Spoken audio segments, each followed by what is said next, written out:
Hi everyone, and my name is Sabrina. I'm the CFO of Aptorum Group and a financial consultant. Aptorum Group is a biotech company listed on Nasdaq and dual list on Euronext Paris.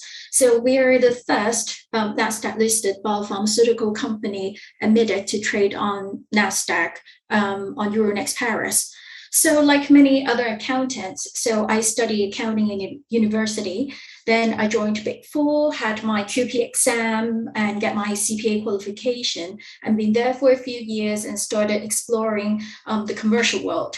The first company I joined after I left Big Four is a healthcare service company, helping them to get listed on New York Stock Exchange. Because that time, US is still the major or the only exchange platform for healthcare and pharmaceutical companies. Since then, I've been in the industry till now.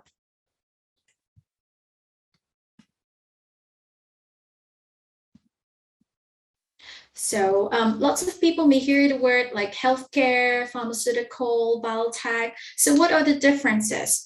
So actually the healthcare, the term is a broader term under which we have different subsectors like medical equipment, like the robotic surgery, MRI, X-rays, and so I'll get back to this. And one interesting thing to share is the digital healthcare platform. So not only that it covers the online doctors that you see today, it also covers like drug screening platform, which can speed up the drug discovery process.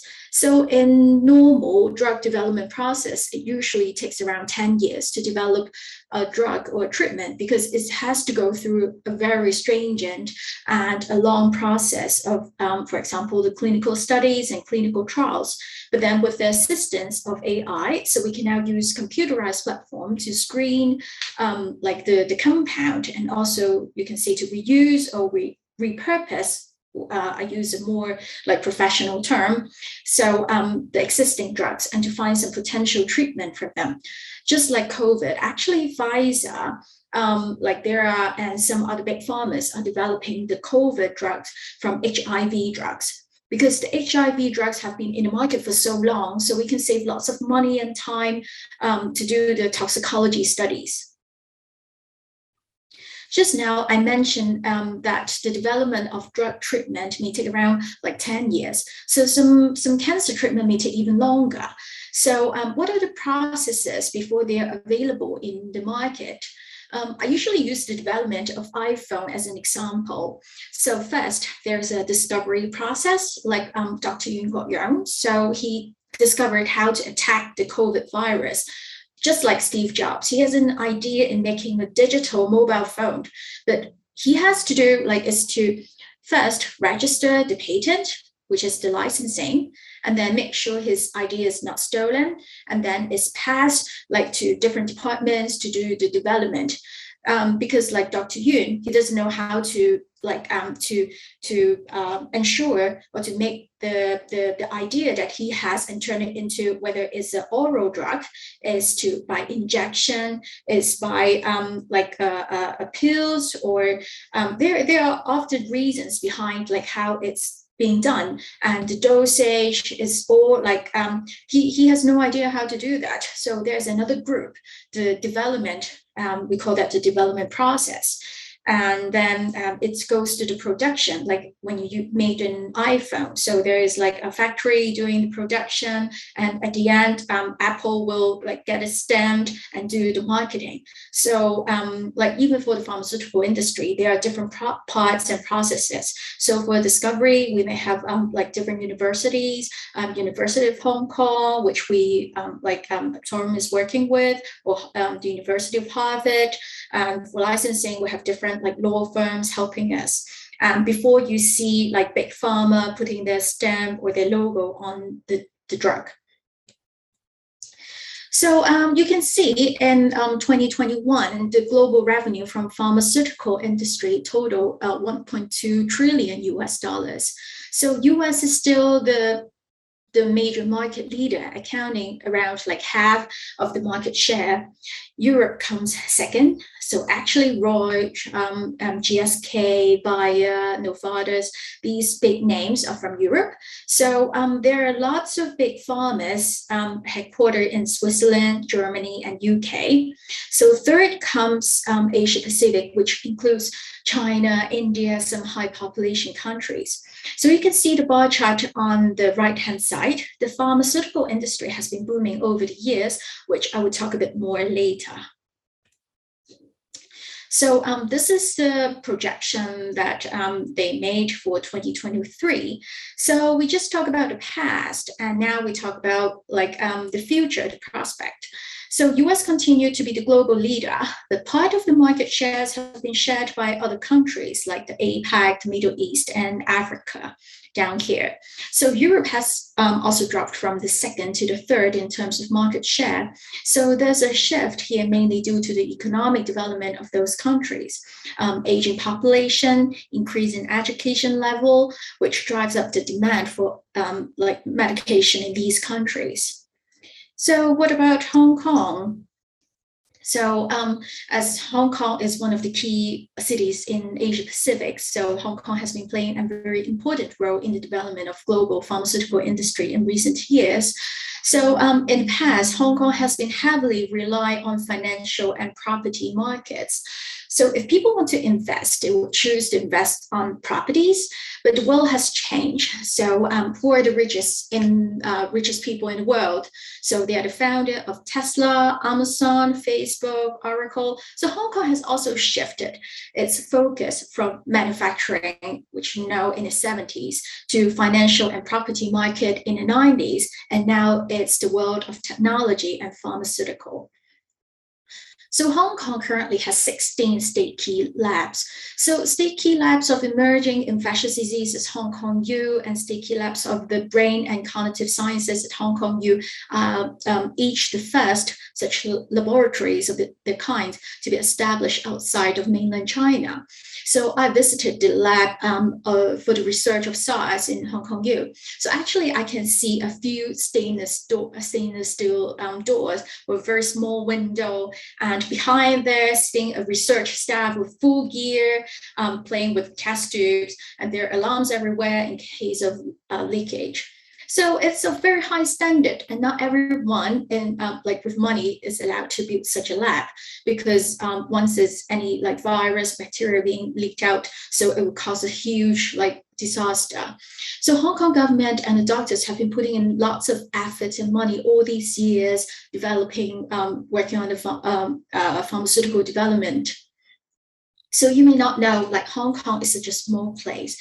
But the medical schools of the University of Hong Kong and Chinese universities of Hong Kong also rank like top 50 worldwide.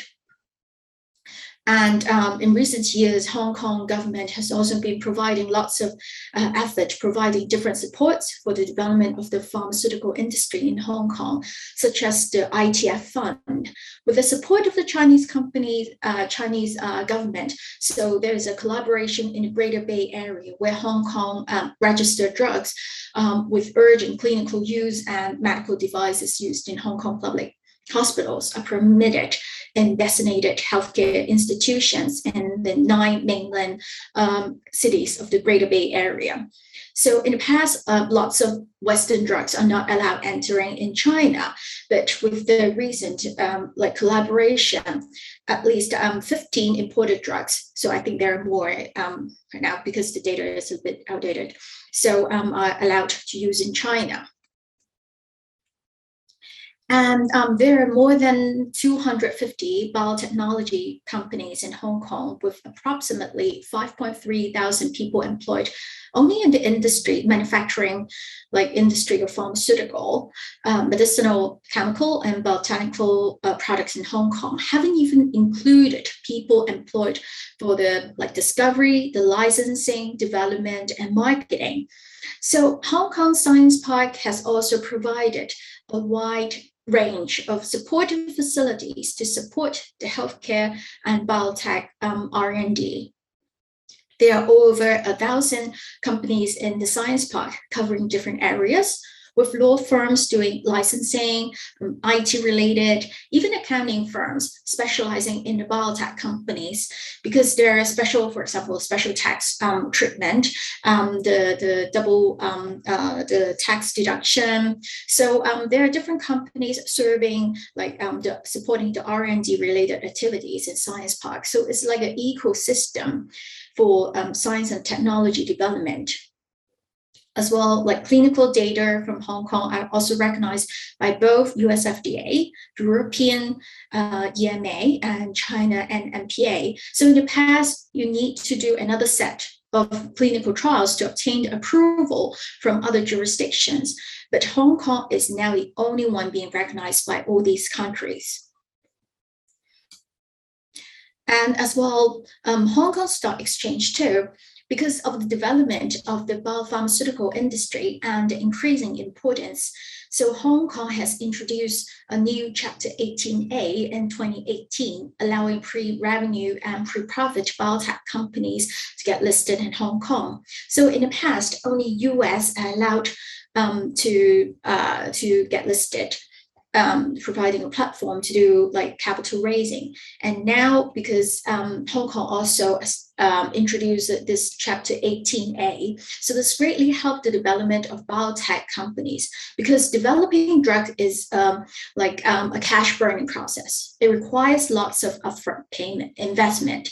So you can see, often see biotech companies doing different types of fundraising activities. For example, the debt financing, which means you issue convertible notes, or you go to the bank to apply for a loan.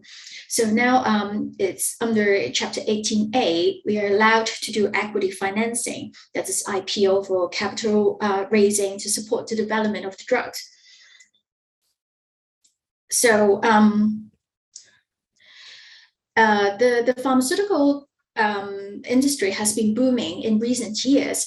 So what does it tell us?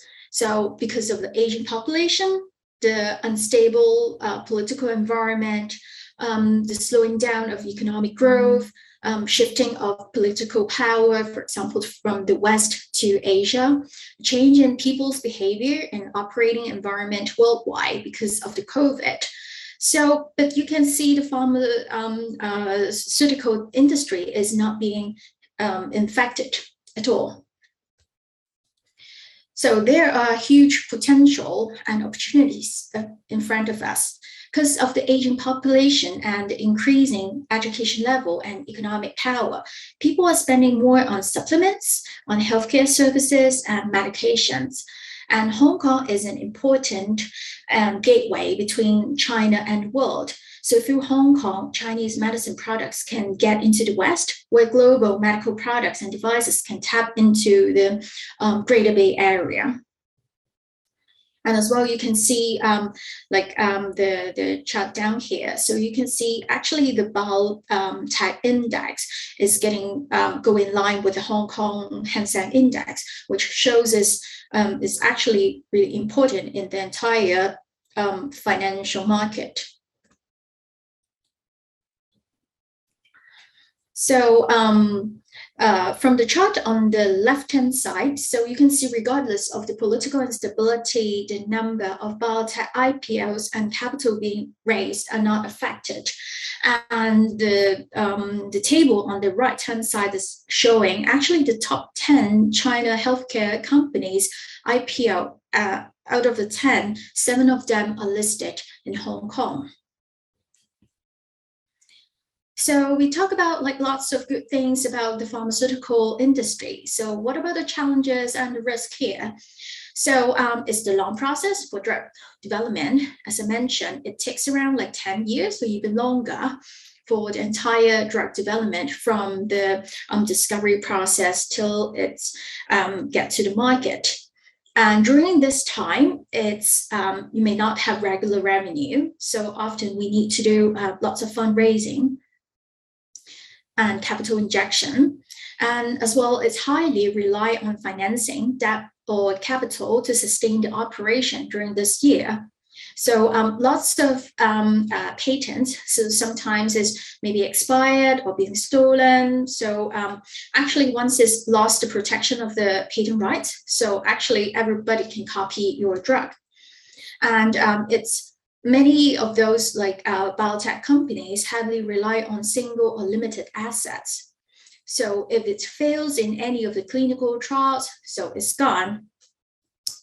And poor management and lack of managerial experience, because many of those founders are, for example, doctors and scientists. They do not have any experience how to manage a company, but they are really devoted to develop their assets. We usually call it assets to get into the market.